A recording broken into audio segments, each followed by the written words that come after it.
Vamos ahora sí a conversar con Richard Arce. Richard, ¿qué tal? ¿Cómo está? Tenga usted muy buenos días.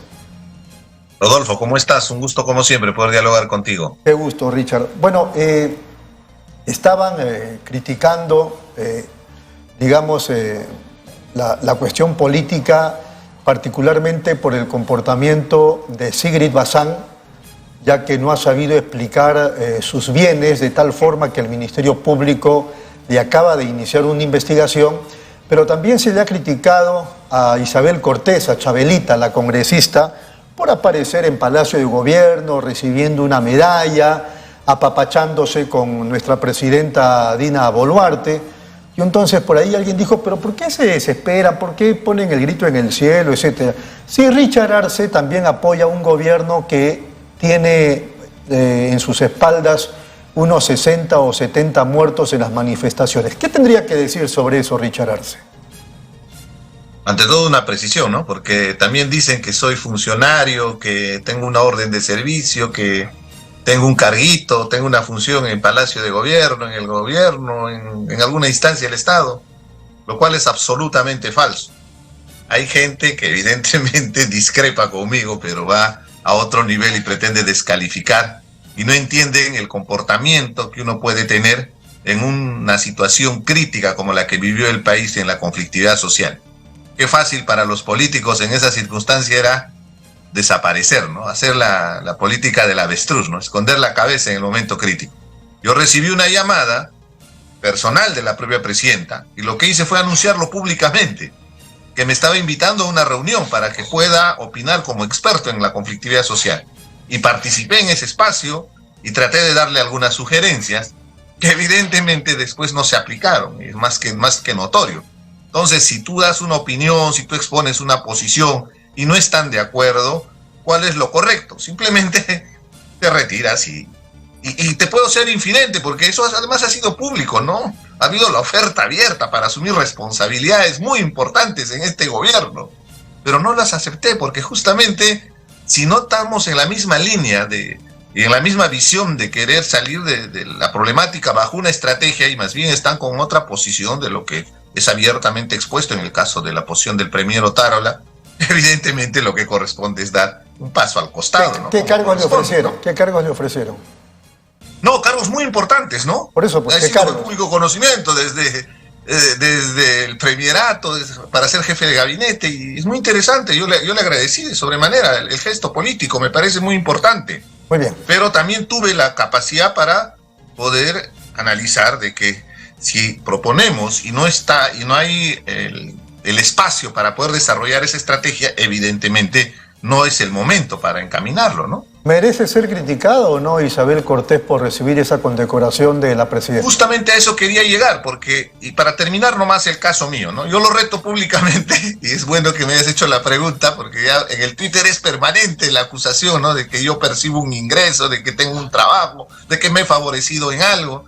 Que saquen alguna orden de servicio, algún tipo de cargo, alguna resolución de nombramiento, lo que corresponda, ¿no? Para que quede zanjado el tema, ¿no? Porque no entienden la diferencia de que hay personas que podemos servir a nuestro país desinteresadamente. Gracias a Dios tengo oportunidad para desarrollarme profesionalmente en diferentes sectores, o sea, no es que estoy buscando un espacio laboral. Zanjado el tema, porque tú lo pusiste en el tapete. Hablemos de Chabelita, porque justamente viene a colación de lo que hemos estado conversando, ¿no? Porque ahora ya no es Chabelita, ahora es Isabel Cortés. Todos, ¿ah? Verónica Mendoza, Mirta Vázquez, Rocío Silva Santiesteban, de las conspicuas representantes de la izquierda, han sido muy duras en sus expresiones.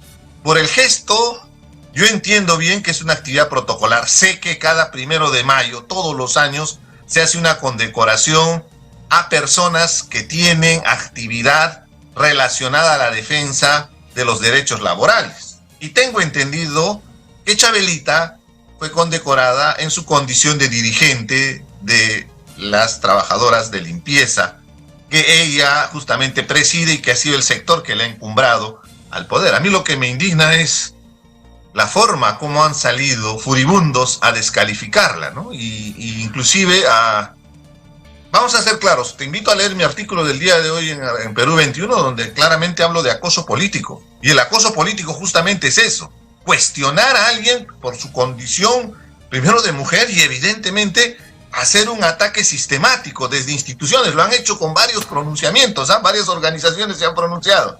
Han salido todas las lideresas. Ojo, y ese es el detalle, porque la ley para evitar el acoso político fue promovido, fui parte de ese procedimiento, hemos presentado ese proyecto de ley, el día de hoy es ley, se sanciona inclusive. Y lamentablemente, lo que estamos viendo es que parece que en casa de herrero cuchillo de palo, ¿no? Porque tanto criticamos del acoso político a las mujeres y el día de hoy está habiendo un acoso político contra Chabelita por un gesto que no puedes coincidir, por supuesto, seguramente no estamos de acuerdo. ¿Usted no está de acuerdo? ¿Usted está de acuerdo o no? ¿Está de acuerdo usted o no? Yo en lo personal, sí, yo pienso que era una actividad protocolar y tenía que asistir por lo que ella representa. Pero no es obligatorio, no es obligatorio. No es si obligatorio. De repente Vladimiro Montesinos, vamos a suponer un contexto como este, Vladimiro Montesinos quiere condecorar a Richard Arce por su papel de representante de los sectores desamparados, ¿no? Sus estudios y cómo desarrolla su trabajo de campo. ¿Usted iría a una condecoración que quiere hacer Montesinos? Evidentemente que no, pues. Por eso le digo. Rodolfo, estás haciendo una analogía tirada de los cabellos. Por eso le digo. Entonces, estamos hablando de Dina Boluarte, que ha matado a cerca de 70 hermanos suyos y míos. ¿Y cuál ha sido el delito de esos asesinados? Protestar, salir a las calles a protestar. Es más, también está allí gente que ni siquiera participaba de esas manifestaciones. Y lo hemos visto por video, ¿no? Es que nos ha contado el chino de la esquina.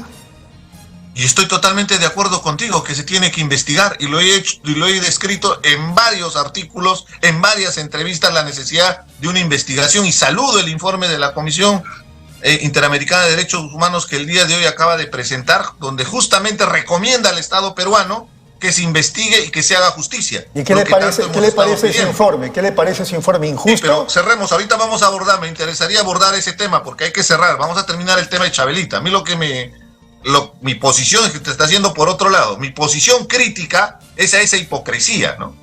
Cuando era de nuestro lado, ahí sí, eran capaces de enaltecerla a Chabelita, inclusive presentarlo como un ícono de la defensa de la representación. ¿Quién resulta más hipócrita? Las personas a las que usted se refiere. Empiezan a atacar a la persona. Richard, esa hipocresía es la que condeno y critico. Y inclusive es una especie de infantilismo de la izquierda, porque no asumen sus responsabilidades. ¿Quién resulta más hipócrita? ¿Esa gente a la que usted se refiere, que critica a Chabelita, o la propia Chabelita que en enero, febrero, digamos que firmó o votó por la vacancia y dijo de Dina de pe a pa, ¿no es cierto? Y ahora se hace condecorar y se apapacha con la propia Dina. ¿Quién resulta más hipócrita? ¿Quién puso a Chabelita? La izquierda a la que usted representa. Apechuga tu responsabilidad. La izquierda tiene un abanico de posibilidades. Existe desde la extrema izquierda que representa a Vladimir Cerrón. Yo estoy al otro lado. Yo soy de la otra izquierda, llamémosle progresista. Creo en los derechos humanos, creo en la democracia, condeno la violación de derechos humanos que hay en Venezuela, que hay en Nicaragua y evidentemente en los casos que ha habido en la Richard, pero yo digo, disculpe, con todo respeto, si usted respeta los derechos humanos y condena a los dictadores, etcétera, etcétera, ¿cómo es que apoya a un gobierno que ha matado a casi 70 personas por protestar? Rodolfo, ¿en qué momento estoy apoyado? ¿En qué momento estoy apoyando? ¿En qué momento estoy argumentando un apoyo? Parece que no has escuchado desde que hemos empezado la entrevista. Entonces, lo primero que he manifestado abiertamente es mi posición de saludar el informe de la Comisión Interamericana de Derechos Humanos. Hace unos días hubo un informe de una organización de la sociedad civil muy reconocida a nivel mundial. Y también saludé, inclusive hice un artículo reconociendo que Human Rights Watch es una organización reconocida y que está pidiendo que en el país se haga justicia respecto a los casos de violaciones de derechos humanos. ¿En qué momento yo estoy avalando una situación contraria a ella? No, entonces, hablaba del apoyo que usted le ha dado al gobierno cuando Dina lo llama por teléfono y le dice, oye, ven aquí a Palacio. Como ayúdame. corresponde, en ese momento estaba en plena conflictividad. ¿Qué quería Rodolfo? ¿Que nos quedemos en nuestras casas y felices estemos tuiteando? ¿O Richard, podíamos hacer algo más? Richard, ¿Podíamos hablar directamente? Ya habían crímenes, ya habían asesinatos, ya estaban matando a la gente que y por salía a eso protestar. asistí, porque hubo 5 muertos en Andahuaylas. A mí me invita después de los muertos de Andahuaylas, que por cierto en este informe, y acaban de exponerlo, debieron haberlo resaltado, porque ahí empieza el problema. En Andahuaylas hay 5 fallecidos, uno de ellos menor de edad, de 16 años. Entonces, en ese momento me invita. ¿Tú qué harías, Rodolfo? ¿Prima tu orgullo, prima tu interés político, prima tus cuestiones personales, o tienes que servir al país para poder sugerir, para buscar la paz social en un momento de conflictividad? No logro, yo disculpe, pero no logro asimilar. ¿Cómo voy a respaldar al país apoyando a quien está matando a mis hermanos? Entonces, ¿qué querías que hagamos? ¿Hagamos lo mismo que hace la extrema derecha, terruquear a todo el mundo, pedir que metan bala? ¿O hacer de la extrema izquierda de pedir y soliviantar a las masas, de confrontar y que se genere violencia? ¿Eso querías? ¿Que pida muertos como hacía Aníbal Torres y Betsy Chávez? ¿No pedían un muerto en cada manifestación? Muy bien. Con objetividad, Rodolfo. Cuando hay una situación, cuando hay una crisis, lo que corresponde a un político es marcar posición. Te guste, no te guste, el político tiene que marcar posición. Lo que yo hice fue eso, marcar una posición respecto a contribuir en la búsqueda de la paz social. Perfecto. Porque entendía que la conflictividad era mucho más compleja que el pedido del adelanto de elecciones, que era mucho más compleja que la reposición de Pedro Castillo. Muy bien. Era un tema mucho más profundo que hasta el día de hoy no se ha solucionado. Ya opinó de lo suyo, ya opinó también de Chabelita. ¿Le parece una brevísima pausa para hablarlo de la Comisión Interamericana de Derechos Humanos? Te agradecería, Rodolfo, porque para eso me han convocado, para hablar del tema. Me parece muy importante lo que acaban de emitir en este momento la Comisión Interamericana de Derechos Humanos. Regresamos en unos momentos.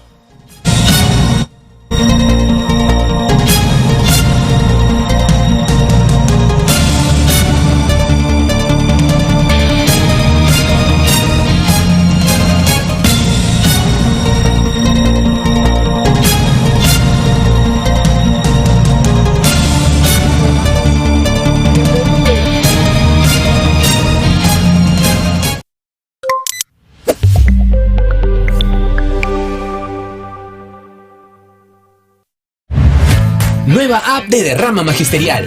Maestro y maestra, realiza tus consultas y operaciones en la palma de tu mano. Con el nuevo app Derrama Magisterial podrás realizar tus operaciones en todo momento y desde cualquier lugar. Solicita un crédito, consulta el estado de tu cuenta individual, accede al estado de tus créditos, actualiza tus datos, accede al servicio de asesoría legal gratuita. Ubica nuestras oficinas a nivel nacional. Descárgalo hoy mismo en tu Play Store. Derrama Magisterial, seguridad social para el maestro.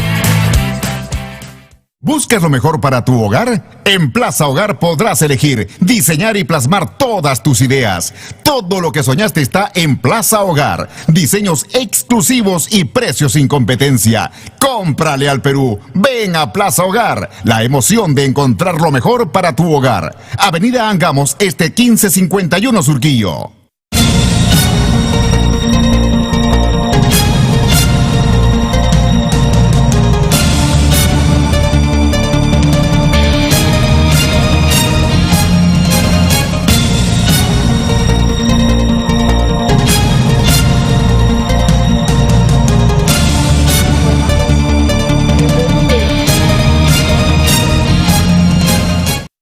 Muy bien, seguimos aquí en Nativa Nos Conecta, esto es Pulso Informativo, estamos conversando con Richard Arce.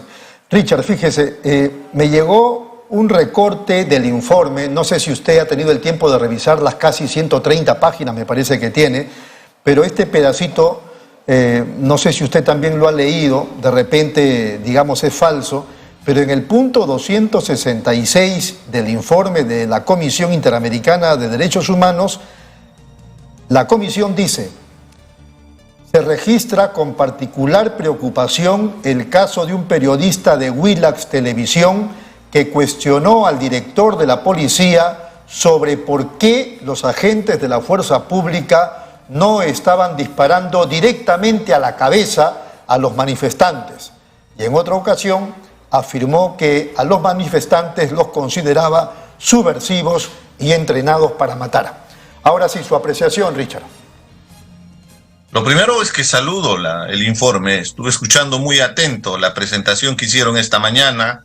Hubo participación de periodistas de diferentes posiciones y es interesante que el país pueda entender, en este caso ya no un reporte de una organización de la sociedad civil, una ONG muy importante a nivel mundial como Human Rights Watch, ¿no?, que siempre está observando los casos de violaciones de derechos humanos, sino ya en este caso la Comisión Interamericana de Derechos Humanos, que desde Washington reportó su informe con relación a la visita que nos hicieron in situ a finales del mes de febrero, si es que no me equivoco, la fecha que estuvieron en el Perú, y que fruto de esas visitas, de esa recopilación, de ese trabajo de campo, el día de hoy han emitido un informe que en términos legales no tiene carácter vinculante, pero sí es determinante, porque evidentemente el Perú es parte del Pacto de San José, que fue suscrito por varios países de América en el año 69,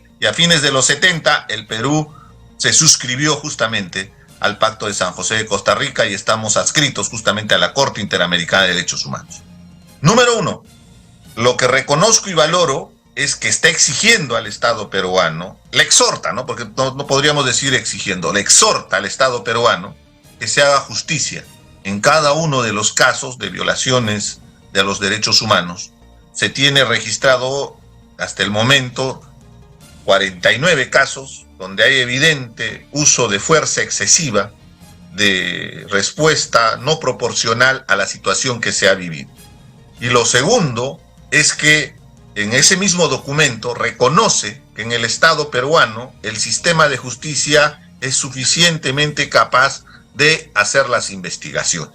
Entonces recomienda que la Fiscalía tenga un área especializada, un equipo de fiscales especializados en derechos humanos para que puedan esclarecer los hechos y determinar las responsabilidades. ¿Le parece a usted que la Comisión Interamericana de Derechos Humanos se excede cuando habla de ejecuciones extrajudiciales y de masacre?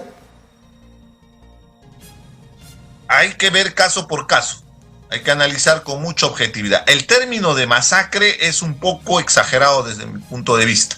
Lo importante es que se investigue, porque hay un detalle también determinante en el informe, ¿no? En el informe lo que está reconociendo es la predisposición que han tenido las autoridades, desde el Ejecutivo, el Congreso, sobre todo el Poder Judicial, para que le faciliten la información y el requerimiento. Eso resalta el informe. Y eso es muy importante, porque con eso estamos zanjando que en el Perú la situación es totalmente distinta a lo que vive Nicaragua, a lo que vive Cuba o lo que vive Venezuela, porque varias personas con otro tipo de interés han pretendido justamente comparar, inclusive en el caso de Gustavo Petro y Manuel López Obrador, han pretendido construir una historia paralela a lo que se ha vivido en el país. Eso también es importante resaltar en este informe. Muy bien, Richard, vamos con la pregunta del doctor José Antonio Aguilar. Sí, Richard, un poco no sorprendido, pero más o menos es lo que se preveía, ¿no?, en este informe. Pero yo quisiera hacer un paréntesis y recalcar un poquito el tema de Chabelita, que me parece importante e interesante de todo punto de vista, porque justamente tú hablas del valor de la mujer, del valor cuando premian a una mujer, y lo que están haciendo con ella casi es una discriminación. La misma gente de izquierda, las que ya tú has mencionado, Verónica Mendoza, todas las personas que han salido a denigrar un poco a Chabelita o a Isabel Cortés, primero que hay que respetarla porque es una congresista, que tenga una opinión distinta o diferente es problema absolutamente de ella. Recuerda que sus actos... O sea, si no es congresista no se le respeta. No, al contrario, se le debe respetar más. Más. Porque es una clase aparte. Porque es congresista. Por eso es una clase aparte. No, ¿qué clase? No, es lo que está diciendo es una usted, clase pues, política. hay que respetarla más porque es una autoridad, pues, Rodolfo, favor, es una autoridad. No es cualquier persona. Es una persona que tiene un respaldo, que hay personas que han votado por ella. Y por eso se le debe respetar. Y no es posible que la propia gente de izquierda, la gente que supuestamente defiende o trata de que la mujer tenga ese emparejamiento con el hombre en las distintas actividades políticas, económicas, sociales del país, son las que salen ahora a criticar y a denigrar a esta persona siendo mujer. Lo mismo está pasando con la fiscal de la Nación. O sea, las mujeres se están empoderando. Por un lado salen con el discurso del empoderamiento de la mujer. Hoy día, porque no es de su gusto esta premiación, esta condecoración, la denigran a la mujer. ¿Tú crees que eso es coherente dentro de estos pensamientos de izquierda? ¿El tema del empoderamiento de la mujer es algo gaseoso para ti, Richard? De ninguna manera, al contrario, es una de las banderas de lucha. Recuerda bien, o sea, yo sé que va a molestar, pero vivimos en una sociedad todavía con rezagos de posiciones patriarcales, machistas, donde las mujeres no tienen espacio de participación. Y se puede manifestar mucho más duro en zonas rurales, de donde yo vengo. Yo soy de Andahuaylas. En una reunión, en una comunidad campesina, en una asamblea comunal, hay un término en quechua que dice Haring Riman. ¿Qué significa? El hombre habla. Cuando una mujer está queriendo intervenir, por ahí vas a escuchar se va a escuchar esa frase. Haring Riman. ¿Qué significa? El hombre habla. En las reuniones de la asamblea comunal solo hablan los hombres. Vas a encontrar casos puntuales donde pero una Richard, mujer empoderada va a tomar posición. Si tú justamente estamos tratando de empoderar a la mujer, ¿por qué salen las críticas? O sea, la mujer, la fiscal de la Nación, ahora es Chabelita, a Dina Boluarte, la han pisoteado por todos lados. A ver, para no confundirme, un ratito, Richard. La paridad y la alternancia. Richard, justamente promovía la participación de la mujer. Richard, me escucha, para no confundirme, porque lo escucho a usted, lo escucho al doctor Aguilar. O sea, ¿la mujer tiene los mismos derechos que los hombres o está por encima de los hombres? ¿Es un non plus ultra a la mujer? Derechos. ¿No se le puede criticar a la mujer? Tienen los mismos derechos. Se le tiene que criticar a la mujer.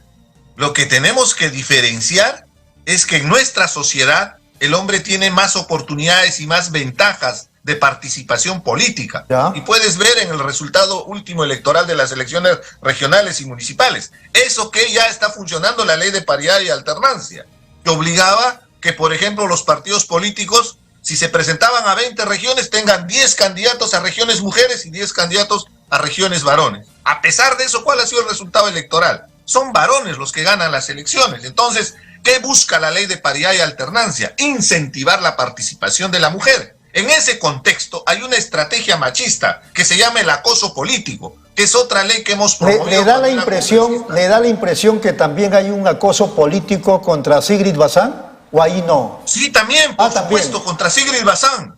Y también en su momento contra Keiko Fujimori, que seguramente alguien ahorita va a saltar, pero ¿por qué estás defendiendo a Keiko Fujimori? No estoy defendiendo a Keiko Fujimori.